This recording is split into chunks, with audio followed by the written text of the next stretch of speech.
কেউ যদি দুশ্চিন্তার মধ্যে পড়ে যান, এই দুশ্চিন্তার মধ্যে পড়ে গেলে আমাদেরকে কোন দোয়া পাঠ করতে হবে আসুন আমরা একটু জেনে নিই। এখানে কিতাবের মধ্যে রয়েছে দুশ্চিন্তায় পড়ার দোয়া।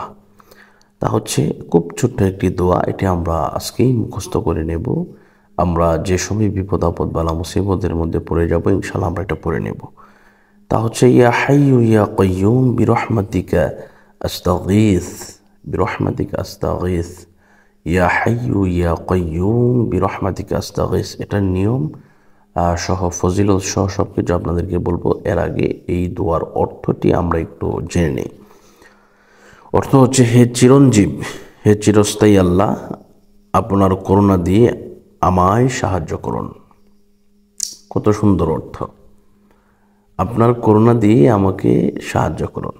এইভাবে যখন আপনি আল্লাহকে ডাকবেন, আপনি যত বড় বিপদে পড়েন না কেন, আপনি যদি হক হয়ে থাকেন, আপনি যদি সত্য হয়ে থাকেন, দেখবেন আপনি অবশ্যই অবশ্যই জয়ী হয়ে আসবেন। বিশেষ করে যারা মামলাতে বা কোনো ধরনের যে কোনো ধরনের প্রতারণার ফাঁদে যদি কেউ পড়ে যান, বা ডাকাতের কবলে পড়ে যান, বা চুরির কবলে পড়ে যান, বা আপনাকে শত্রুর আক্রমণ করতেছে এমন কোনো কবলে যদি আপনারা পড়ে যান, তাহলে এই দোয়াটি আপনারা পড়ে নেবেন। কতবার পড়বেন আমি আপনাদেরকে বলছি, তা হচ্ছে 7 বার আপনারা পড়ে নেবেন।